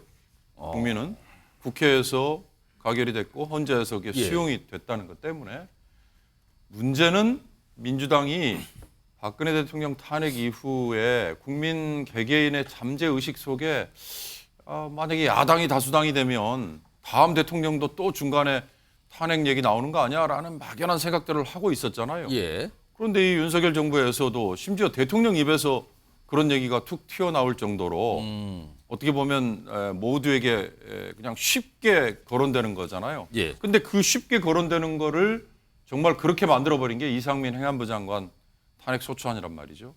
저는 이상민 행안부 장관 탄핵 얘기가 처음에 나왔을 때 그게 만약에 이태원 사고 직후에 윤석열 대통령이 아무도 책임을 묻지 않았을 때 그 탄핵안을 발의를 했다면 국민 여론이 굉장히 지지를 했을 거라는 생각을 했어요. 예.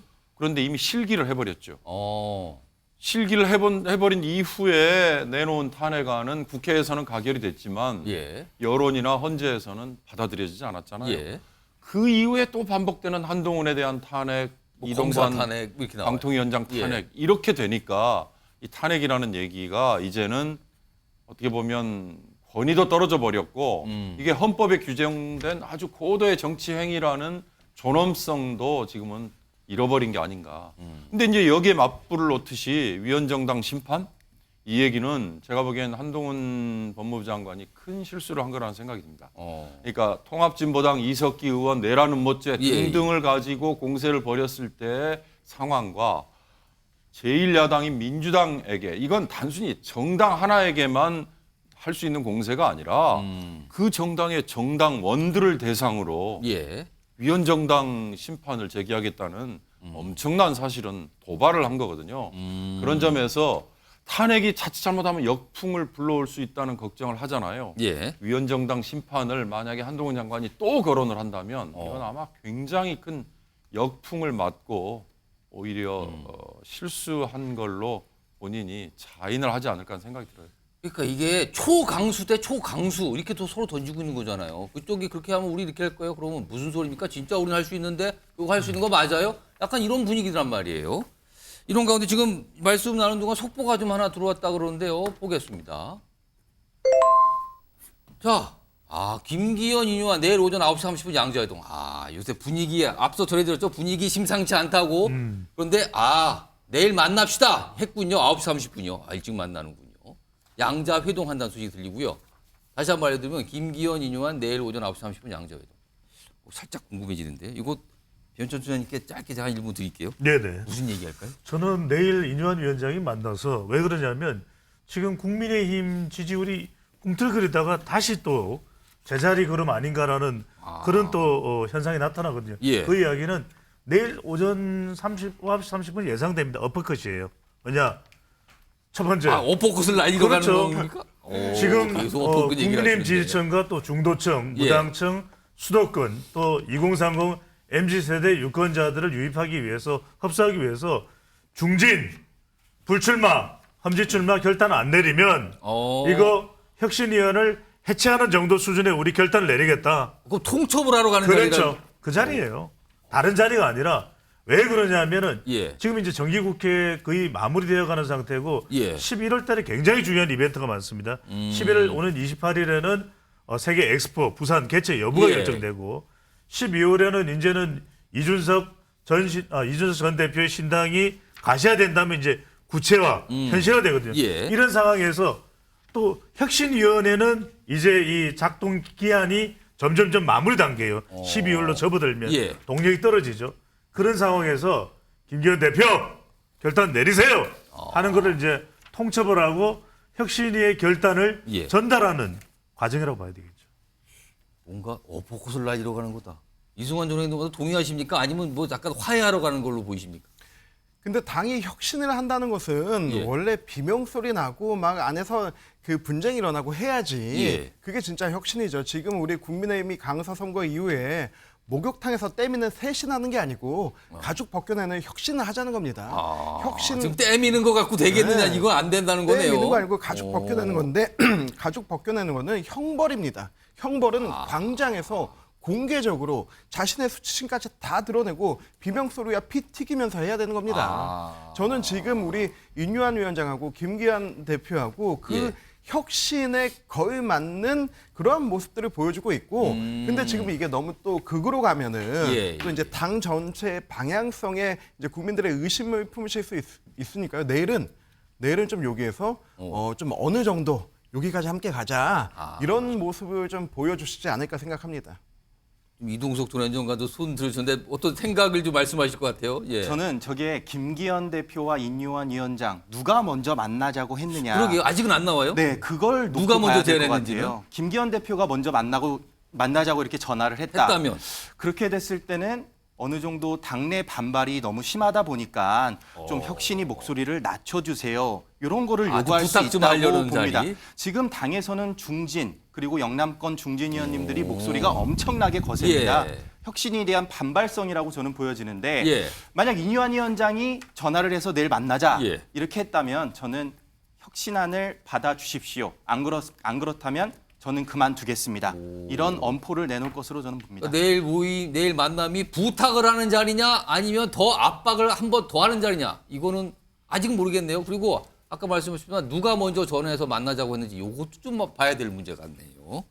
자, 이런 상황에서 아까 뭐 탄핵, 뭐 위원장난 이거 얘기하다 말했잖아요. 근데 지금 민주당에서요. 탄핵 대상으로 여러 명을 시도했고 또 올리고 있는 사람도 있어요. 이미 진행되고. 근데 이분 갖고는 아직 뭐가 결심이 안 됐나 봐요. 들어보시죠. 저는 그분들에 대해서 그분들의 말씀이 어떤 부분이 잘못된 것인지 구체적으로 지적해 드렸습니다. 그런데 거기에 대해서 욕설로만 반응한다는 것은 적절하지 않죠. 국민들께서 더불어민주당의 이런 욕설 챌린지나 탄핵 챌린지에 대해서 잘 지켜보고 계실 거라고 생각합니다. 검사 탄핵에 대해서 진행하는 것에 대해서 한동훈 장관의 굉장히 부적절한 발언과 헌법을 위반하는 듯한 이런 매우 격앙된 반응 등에 대해서 저희도 분명한 경고를 해야 된다는 생각을 가지고 있고 그 부분에 대해서도 저희가 필요한 조치나 검토들을 더 검토하겠다 이렇게 좀 결론을 내렸습니다. 뭐 한동훈 장관의 언행을 보면 애정결핍이 계신가 끝없이 관심을 갈구하는 스타일인데 세상이 본인 중심으로 돌아간다는 착각 속에 있는 것 같아요. 그래서 한동훈 뭐 탄핵에 대한 이야기들도 당내에서 많이 이야기가 나오는데 정무적 판단을 안 할 수는 없거든요. 여러 가지 검토는 있는데 제 생각에는 그런 분한테는 악플보다 무플이 훨씬 더 무섭지 않을까. 오히려 무관심이 답이 아닌가 생각이 되고요. 신경민 씨는 한동훈 장관 탄핵을 할지 말지 소수를 할지 말지를 놓고 의견이 다른데 왜 고민을 이렇게 깊게 하는 겁니까? 아니, 저건 뻔하죠. 뭐 제도가 있다고 다 그냥 하는 건 아니잖아요. 정치적 정무적 판단을 하고 그리고 법적 요건에 딱 들어맞아야 되는데 정치적으로야 왜 안 하고 싶겠어요. 하고 싶죠.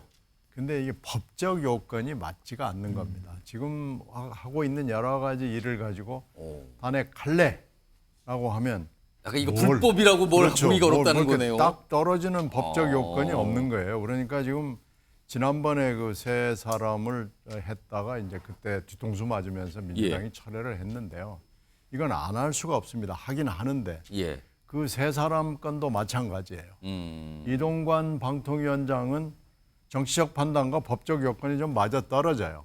그런데 이제 검사들 경우에는 그게 이제 법적 요건이 맞는 건지 맞는 아닌 건지 건지 아닌 건지 그러니까 그 이정섭 차장검사 같은 경우에는 좀 뭐 이 검사로서 여러 가지 문제도 있고 뭐 그런데 이게 탄핵거리인가 이게 지금 법적 요건이 안 맞는 겁니다. 그런데 그 사람은 지금 현재 이재명 대표의 수사팀장이란 말이에요. 지휘를 하고 있어요 지금. 그렇죠. 그러니까 이건 법적 요건에도 맞지 않고 정치적 판단도 맞지 않다고 지금 보는 거니까 하지 말자는 건데요.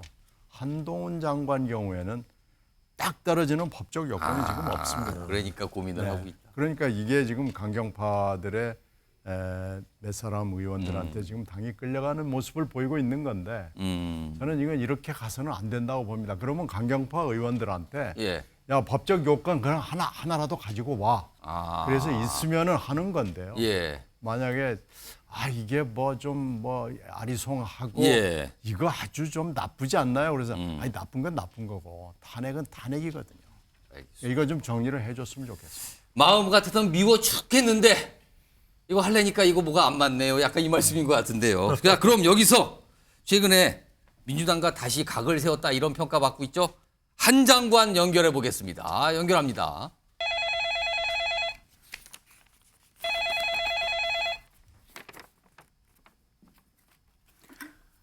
예, 한 장관입니다.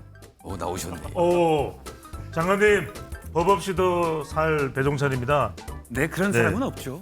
자, 그런 사람 없대는데요? 말 잘하기로 뭐 달변으로 소문나셨는데 얼마 전에는 A4 용지에 입장문을 준비했어요. 뭐 실수할까봐 걱정이 되신 거예요? 아니면 벽은 벽인데 완벽을 시도하신 거예요? 정직하게 말하려고 노력하는 겁니다. 정직하게 말하려고. 좀 더 길게 말씀해 주시면. 세상에 어떤 민주 방송에서 이런 식의 질문하는 경우는 없다고 봅니다. 민주 방송에서. 이거 또 어떻게 되죠? 제가 질문 좀 해보겠습니다.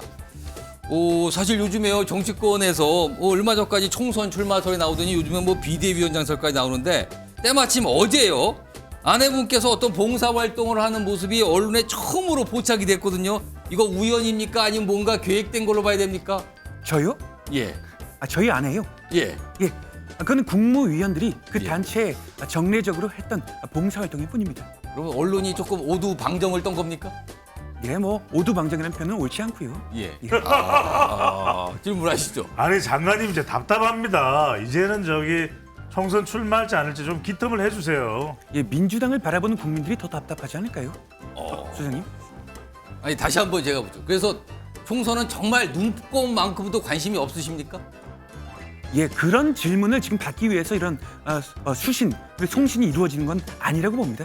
알겠습니다. 저는 누누이 제가 어떻게 지금 장관직을 수용할 수가 수행을 없군요. 잘 하는 것이 유일한 저의 목표라는 것을 말씀드렸습니다. 알겠습니다. 제가 안 다음 보셨나요? 걸로 넘어갈 건데 일단 이거는 준비한 목소리가 있는데 얼마 전에 송영길 전 대표가 한 장관을 향해 맹비난을 했거든요. 그 목소리 좀 다시 한번 들어보겠습니다.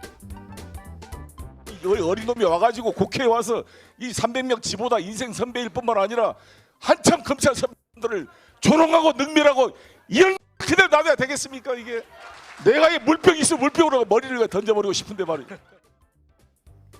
자, 한 장관님 이런 말씀 들으셨는데 송영길 전 대표에게 한 말씀 하신다면 어떠시겠습니까? 예, 과거에 운동권 활동을 하셨다고 해서 지금까지 존경을 받는 거는 이치에 맞지 않는다고 인간이 좀 덜 된 게 아닌가 이런 생각이 듭니다.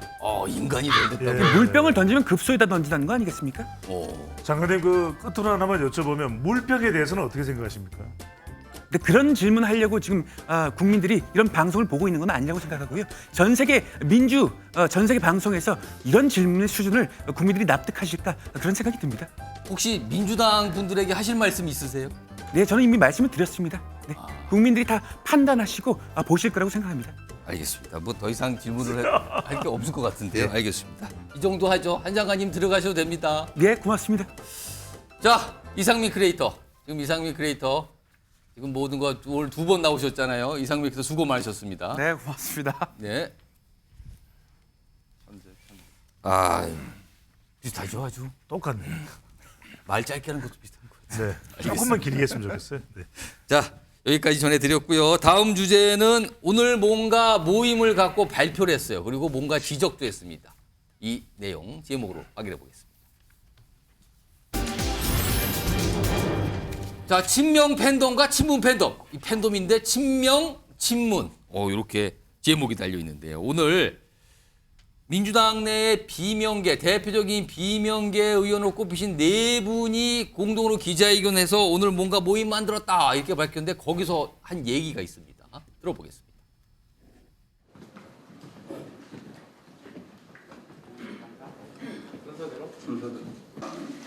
저는 강성 팬덤의 정치는 분열의 정치, 민주당을 약화시키는 정치, 그리고 민주당을 가르는 정치의 핵심에 있다라고 생각을 합니다.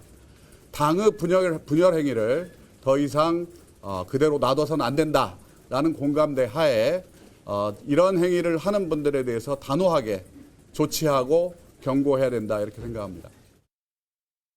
우리 4명의 의원들뿐만 아니라 그 4명의 의원들과 그 점에서 뜻을 같이 하는 한 4, 50명의 의원들이 있습니다. 비록 뭐 이름을 공개하고 함께하지 못하더라도 뜻을 같이 하는 그런 의원들, 이런 에너지들이 모여서 우리 당을 바꿔내는데 우리가 전력할 거다. 최선의 노력의 결과로 당이 바뀔 것이라고 기대하고요. 만약에 그렇게 되지 않았을 때는 그때 가서 우리가 또 어떤 결단을 내릴지, 하여간 민주당이 한 달 안에 결단을 해야 된다. 자, 비명계 의원들의 모임 이름이 원칙과 상식입니다. 그리고 본인들을 비명계라고 그만 부르고요. 혁신계라고 불러달라는데 언론은 여전히 비명계라고 쓰죠. 워낙 굳어져 버렸습니다. 일단 이런 얘기가 나왔는데, 그런데요. 오늘 기자들 질문을 받고 한 말 중에 귀를 잡는 대목이 있었습니다. 이른바 팬덤과 관련, 정치 팬덤과 관련 얘기를 꺼냈는데 그 내용 좀 확인해 보죠. 그런 부분들이 반성할 부분이 있다면 반성을 해야 되겠죠. 지금 벌어지고 있는 상황들에 대해서 우리가 그걸 과거와 비교하면서 뭐 그때는 이랬으니 지금은 이렇다라는 논리를 취해서는 안 되겠죠. 친문 팬덤, 또 친명 팬덤으로부터 꾸준하게 지속적으로 공격을 받아온 사람으로서 그 매운맛이 다릅니다. 옛날에는 그저 뭐 그러려니 했는데 이거는 오프라면은 더 심한 말씀까지 하겠는데 제가 당해왔던 것 중에 가장 센 거예요, 요즘이. 자, 비명계 의원들 모임을 만들었는데 가장 큰 요구사항이 지금 친명 팬덤들 너무 과격하고 거칩니다. 그리고 너무 공세적이잖아요. 이것 좀 말려야 되고 단절해야 됩니다라고 요구를 한 겁니다. 오늘 가장 큰 요구였어요. 그러면서 질문을 받기로는 과거에 친문 팬덤도 있었는데 그건 괜찮으십니까? 그러니까 반성한단 말이 나왔거든요. 근데 약간 뭐가 다르게 부른 것 같잖아요. 여기서 다섯 분 패널 앞에 OX 팻말이 있는데 질문이 이겁니다. 지금 비명계 의원들은 친문 팬덤, 친명 팬덤이 다르다. 매운맛이 다르다는 표현으로 썼거든요. 이게 다르다고 보는 이 인식에 공감을 하신다면 O고요. 아, 나 공감 못하겠다. 거의 같은 거 아니냐? 생각하시면 X입니다. 들어주세요. 전원 다 오네요. 오, 다르다고 보시는 건데, 그러면 일단, 요거 이승환 전 행정관? 네. 그러니까 다르다. 그러니까 지금 저 표현에 공감한다는 말씀이잖아요. 어떤 이유에서 그렇습니까? 한국에서 정치 팬덤을 얘기하려면 맨 처음 얘기가 나오는 게 이제 노사모죠. 노사모는 이제 그 온라인 카페에 모여서 아고라 이런 곳에 모여서 자기 의견 주고받고 하던 것이었고, 이거는 정말 동호회 같은 느낌이었습니다. 근데 그 다음에 나온 정치 팬덤은 이제 박사모. 네, 박사모. 여기서부터는 이제 좀 이 광장으로 또 좀 나오고 이제 모임도 하고 하는 뭐 그 동호회를 넘어서 좀 이렇게 그룹화되고 몰마되는 그런 형태였고, 그 다음에 이제 문재인 대통령의 문팬, 뭐 문골 오소리 이렇게 하면서 뭐 우리 인이 하고 싶은 거 다 해 이런 얘기하면서 그 강성 팬덤을 보였는데, 여기는 약간 그때부터 좀 극성화되면서 홀리건 같은 느낌이었어요. 홀리건. 그래도 홀리건은 차이가 뭐냐면 홀리건이 아니라 훌리건 아닙니까? 홀리건은 경찰이 오면 도망갑니다. 소란을 피우다가도 경찰이 오면 도망가고 숨어 있다가 다시 모여서 하고 뭐 이런 의식을 뭔가 한다는 거군요. 네, 그런 팬심이 있는데, 근데 이번에 그 이재명의 개딸들 같은 경우는 친명 팬덤. 네, 친명 팬덤은 거의 이거는 훌리건을 넘어서 홍위병이나 나치 소년단 같은. 그러니까 이게 뭔가의 그 단체 행동의 폭력성과 이런 것을 그 동반하면서도 약간 권력을 가지고 있는 것 같은. 뭔가 좌지우지하고 있다. 이거 우리가 너희 뭐 낙선 운동할 거야. 너희 여기 당원들한테 이 모습을 보여줄 거야라고 하면서 아주 점점 극성으로 가고 있는데, 근데 문제는 그 문골 오소리 시절까지만 하도 문재인 팬덤까지만 하더라도 좀 이렇게 너무 극성으로 가고 하면은 당에서 좀 자중시키고 이건 너무한 거 아니냐, 문자 폭탄 그만해라 이런 부분이 있었는데, 개딸들 이재명의 팬덤 개딸들 같은 경우는 그 자중 장치가 없습니다. 그리고 오히려 지도부에서 그 정청래 최고위원 같은 사람들이 더 조장을 합니다. 그래서 저는 이런 부분이 정말로 정치 팬덤의 완전 극한으로 갔고 그 앞에서 우리 그 원칙과 상식 저분들이 얘기했던 과거의 팬덤과는 확실히 다른 정치적 결사체로서 가는 그 정도의 팬덤이라고 생각합니다.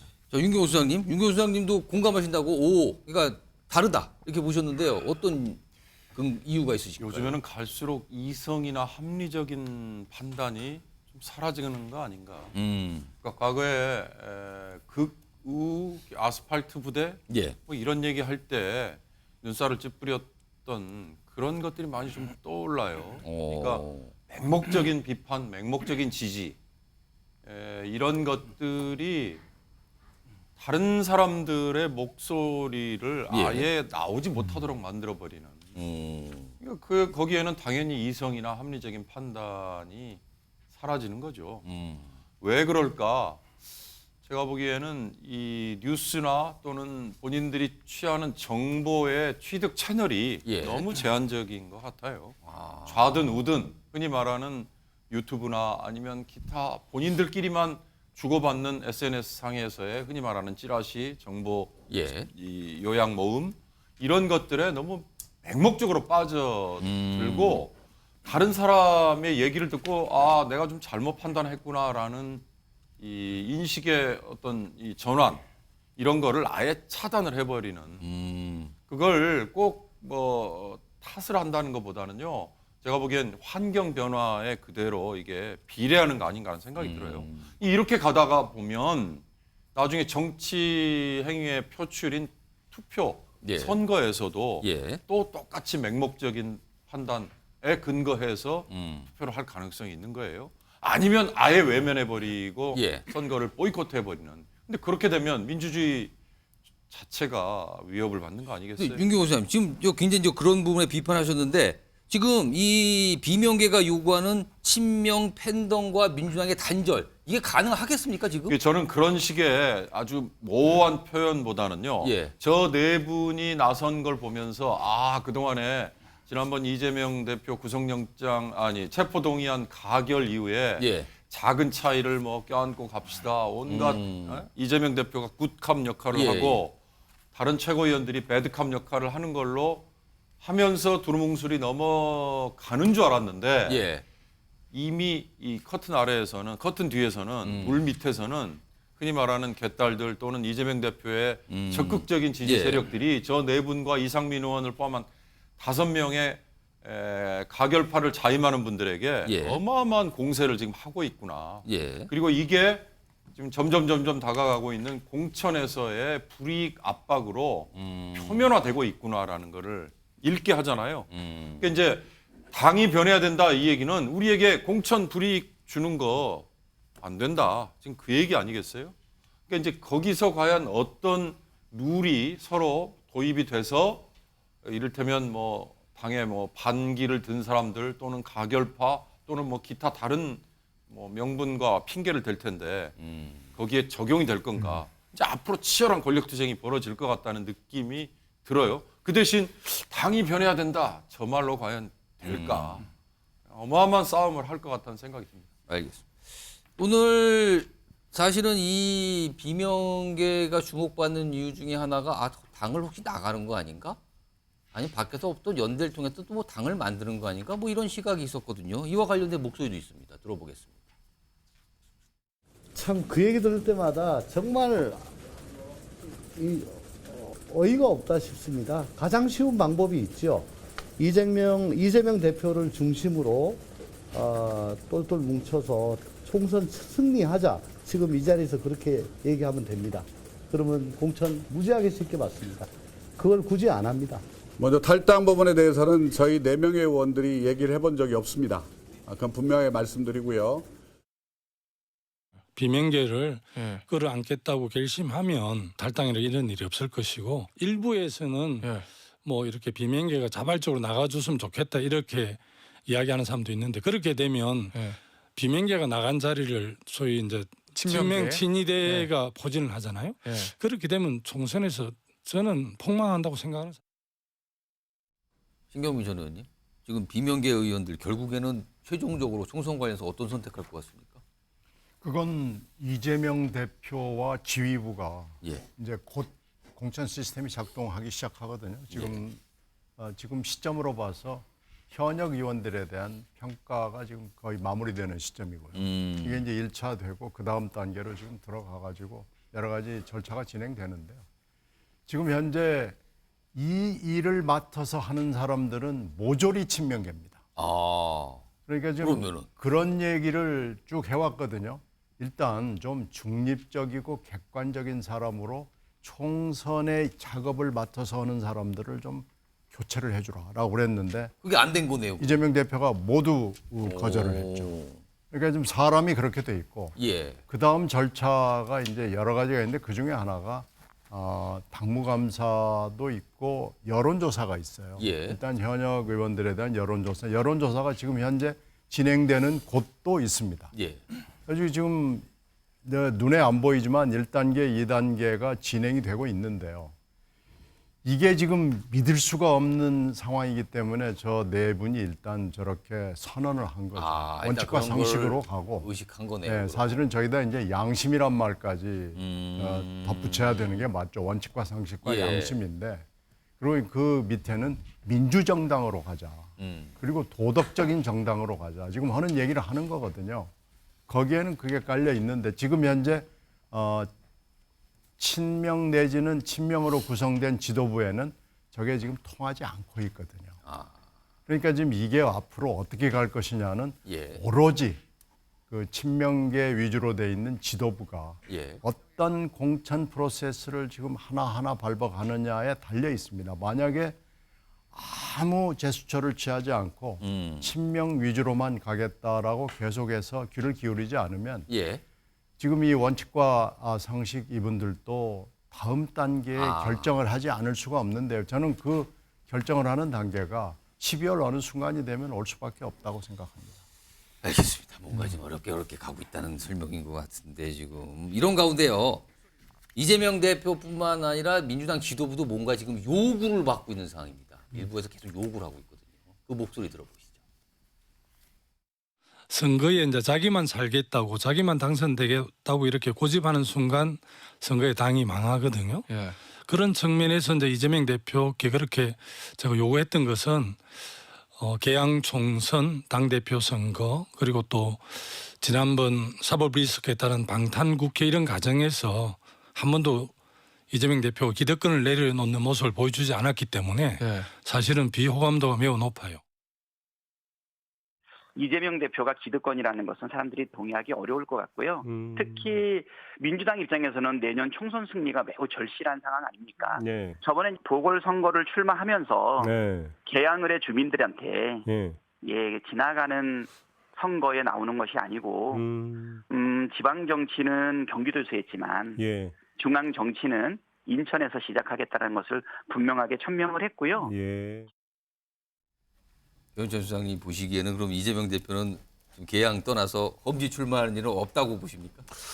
거의 없다고 봐야 될 것 같아요. 왜냐하면 지금 대중 여론은 이재명 대표도 내려놔야 된다. 친명 중진도 내려놔야 된다고 하지만 이를 따라갈 가능성이 굉장히 낮죠. 왜냐하면 결과적으로는 내년 총선은 이재명 대표가 먼저 내려놓느냐, 김기현 대표가 먼저 내려놓느냐의 싸움이거든요. 두 대표가 누가 먼저 내려놓느냐. 그렇죠. 그래서 저는 내일 아마 MBN 특집으로 나올 것 같은데 인요한, 김기현 두 사람의 만남. 내일 오전 9시 그렇죠. 30분. 또 원칙과 상식 비명계의 이 요구에 이재명 대표가 어떤 응답을 하느냐. 응답하라 이재명 대표가 될 텐데 근데 민주당에서는 지금 이재명 대표를 비롯해서 친명 중진에게 험지 나가는 이야기는 영남 출마라는 이야기거든요.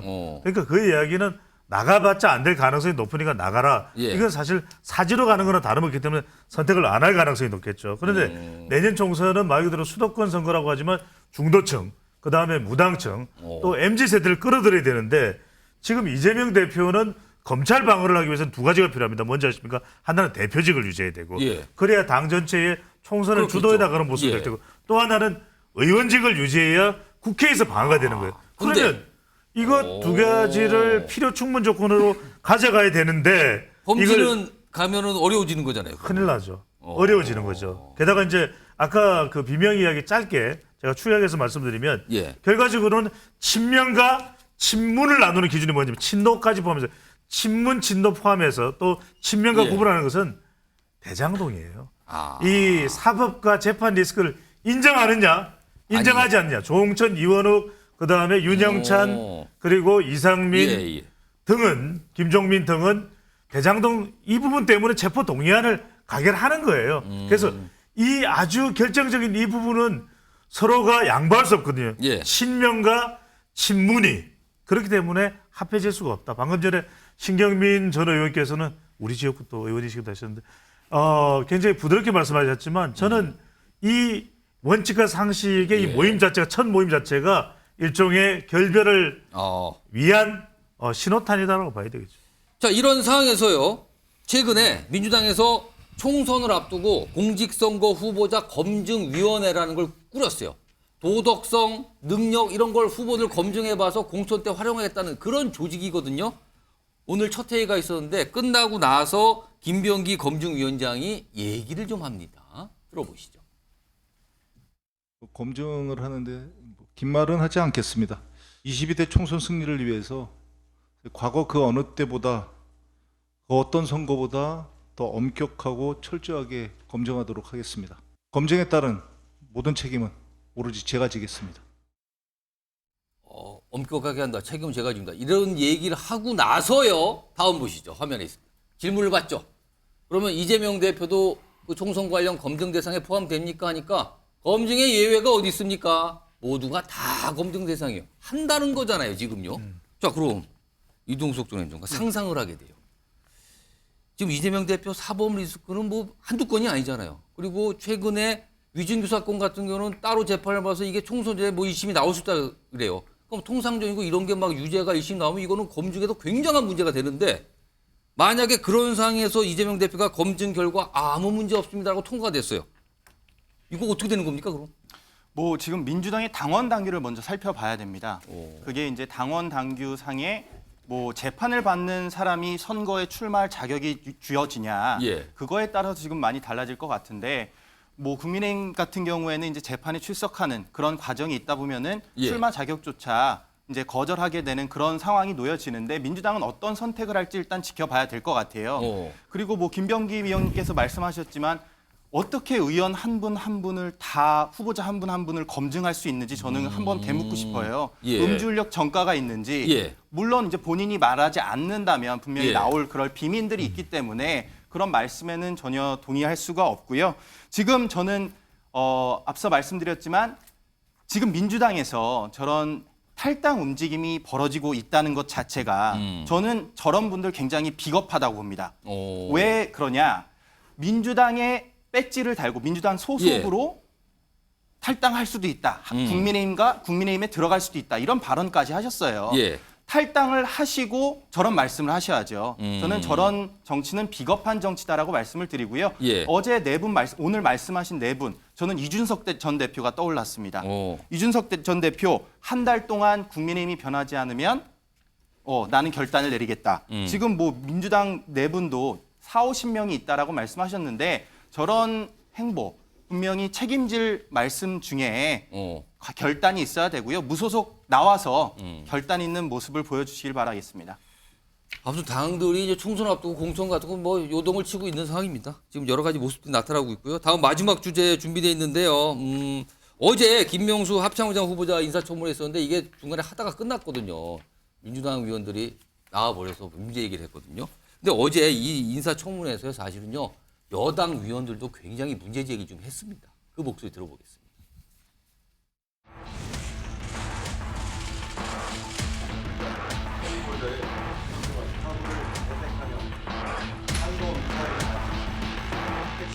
자녀 학교 폭력과 관련해서는 먼저 관련 학생과 학부모님께 깊이 사죄드립니다. 군내 고위 간부로서 그런 국가적인 위기 상황에서 처신으로서는 부적절하다고 생각을 합니다. 지금 의장이 되면 국군 서열 1위입니다. 그렇죠? 누구보다도 바른 언행을 해야 돼요. 그런데 국민들하고 정서적으로 이게 안 맞는 부분이 있잖아요. 이런 가운데 오늘 대통령실 고위 관계자가 질문 받았어요. 이 내용을 화면에 있습니다. 이 후보자 관련해서 아직 국회에서 보고서나 채택 여부 결정 안 된 상황에서 예단하게 해서 말하기는 어렵다. 굉장히 조심스러운데요. 이거 이승만 전 행정관. 네. 국민의힘에서 별다른 반응이 없어요. 어제 청문회장에서 얘기한 거 말고는 별다른 얘기가 없어요. 만약에 저렇게 어제 사실은 파행이었잖아요. 민주당 의원들이 나가면서 그게 끝나버린 건데 이런 경우 있으면 국민에서 막 비난을 해요. 비판하고. 아니 청문회도 안 끝내고 그게 뭡니까? 그런데 아무 얘기가 없어요. 분위기가 어떤 겁니까 지금? 보통 인사청문회는 딱 두 가지를 봅니다. 그 정책 수행 능력과 그리고 이제 인성 두 가지를 보는 건데 예. 요즘은 인사청문회 기준이 많이 강화됐죠. 예. 이제 자식의 학폭도 보고 근무 중에 주식했는지도 보고 뭐 골프 그리고, 얘기도 나오고 골프도 그랬어요. 하고 했는데 지금 이렇게 한 번에 다 나온 케이스는 없거든요. 그러니까 주식, 예. 골프, 학폭. 네, 이렇게 한 번에 다 나온 케이스는 없습니다. 그런데 사실 저런 내용들이 뭐 사전 인사 검증에서 그렇게 걸러지기에는 좀 어려운 내용들이에요. 그것도 사실 논란이 됐었어요. 네, 사실은 왜 안 네. 걸러졌냐 가지고 논란이 네, 있었거든요. 네. 이게 그러니까 아주 큰 결격 사유 큰 게 하나가 딱 있어가지고 이거는 해명이 되냐 안 되냐 이렇게 하면은 피차가 편한데 짜친 게 여러 개 있는 겁니다. 네, 쉬운 말로. 그래서 이게 참 편들어주기도 뭐하고. 국민의힘이 고민인 겁니까 그럼 지금? 네네 그런 상황입니다. 그래서 여기에서 아예 그냥 후보자가 뭐 대국민 사과하고 알아서 좀. 네, 좀 그런 모습을 보여주는 게 낫잖아요. 지난 그 우리가 김행 장관 후보자 이후로 또 눈높이가 많이 높아졌습니다. 그것 때문에 지금 강서구청장 선거에 영향을 받은 거 아니야? 막 이런 얘기가 나왔단 말이에요. 그래서 지금요. 더 이상 인사 문제로 인한 국민 여론이 요동치는 현상은 있지 않기를 바라는 이 당의 한 일원으로서 알겠습니다. 말을 줄여 굉장히 조심스럽지만 다 들어갈 건 다 들어간 얘기를 좀 해주셨어요. 윤경호 소장님, 만약에 윤석열 대통령이 이거 임명을 강행을 하면 어떻게 되는 겁니까 이게? 만약에 그렇다면? 강행하겠죠. 더군다나 지금 대통령이 해외 나가 있죠. 예, 지금 방문 중인데. 해외. 뭐 이런 경우에 본인이 알아서 자진 사퇴 운운하지만 대통령이 임명하는 대통령의 인사권 행사 대상 중에는 예. 대통령이 진퇴 여부를 사인을 주는 거에 맞춰서 하는 거지. 더군다나 군 합참의장인데요. 저는 이분 청문회 뭐 주의 깊게 다 보진 않았습니다만 보면서 혀를 끌끌 찼어요. 참 인생을 좀 너무 함부로 살았구나. 근데 그런 분이 또 합참의장 되겠다고 나선 거 자체가 물론 나섰다고 표현하면 이상합니다만 윤석열 대통령이 저런 분을 또 임명하는 것 자체가 전 두 가지 복선이 있다 싶은 생각이 드는 게요. 한기호 국방위원장이 육사 출신이잖아요. 예. 아마 삼성 장군 출신일 예. 거예요. 국방위원장이 대통령이 지명한 합참의장 후보자에게 저렇게 질타를 하는 거 보면 약간 야단을 치는 느낌이었단 말이에요. 저게 육군이 해군을 지금 견제하기 위한 건가? 육군 출신이라서 예, 이런 생각도 하나 들고요. 또 하나는 정말 이 사람 이거 안 되겠구나라는 생각을 정말 한 거 아닌가라는 생각이 들어서. 근데 문제는 합참의장 후보자까지 지금 만약에 도중에 하차를 시키면 앞으로 이제 12월 언저리까지 얼마나 많은 장관들이 총선에 나가야 됩니까? 그럴 수도 있는데. 그래서 공직 사퇴하고 줄줄이 장관 후보자들을 지명하고 인사청문회 해야 될 텐데 그 인사청문회에 쏟아질 이 쓰나미 같은 폭풍 이걸 아마 걱정할 거예요. 그런 점에서 아마 합참의장 후보자 저런 흠결이 있는데도 불구하고 그냥 넘어갈 겁니다. 그러면 국민들이 또 얼마나 공직 있는 분들에 대해서 우습게 보겠어요. 그게 걱정입니다. 지금 시간이 한 1분 30초 남았는데 제가 배용찬 수장님하고 신경민 전에게 한 3, 40초 드릴게요. 한 말씀만 해주시죠. 이거 어떻게 보고 계시는지 먼저 배용찬 수장님. 저는 일단은 여론상으로는 상당히 큰 파장입니다. 그런데 이걸 다시 또 이제 계속해서 반복해버리면 이전의 사례가 있었기 때문에 윤석열 대통령은 또 물러서기도 쉽지 않을 것 같아요. 더군다나 합참의장, 군인사라는 것은 대통령의 확신이 없으면 지명 자체를 안 했을 것이거든요. 그런 점에서 저는 여러 가지 여론상, 검증상 파행은 있지만 앞서 이제 윤경호 위원께서 소장께서 말씀하신 대로 저는 여론가는 배치되더라도 대통령이 임명할 가능성은 높을 것으로 보입니다. 신경민 선수. 저도 임명을 할 것 같기는 해요. 그러나 상당한 파장이 있겠죠. 역풍이 있을 것 같고요. 왜 그렇게 인사 검증 자체를 이렇게 부실하게 하는지 좀 납득이 되지 않아요. 이게 좀 한두 번 되는 일이 아니고 아무리 저게 좀 마이너한 일은 아니잖아요. 그 인사 검증 항목에 보면은 자녀 학폭 문항이 있습니다. 자녀가 학폭에 관련된 적이 어제 있습니까? 설명 본인도 몰랐다고 얘기를 했거든요. 그것 자체가 거짓말이에요. 그런 문항이 있어서 거기에 체크를 하게 돼 있습니다. 예. 그러니까 저런 거짓말을 하는 것 자체가 이분은 좀 자격 미달인 것 같긴 해요. 근데 뭐 대통령 마음이긴 한데 예. 아마 역풍을 감수하면은 임명 강행하겠죠. 아까 방금 봤었는데 이 대통령실 고위 관계자 설명 다시 한번 들어줘. 굉장히 짧아요. 사실은 다른 걸 얘기하다가 이게 질문이 갑자기 나왔는데 합참의장 후보자 관련해서 아직 국회에서 보고서나 채택 여부 결정이 안 된 상황에서 예단해서 말하기는 어렵다. 고민된다라는 말이 여기 생략된 걸까요? 하여튼 분위기가 좀 그렇습니다.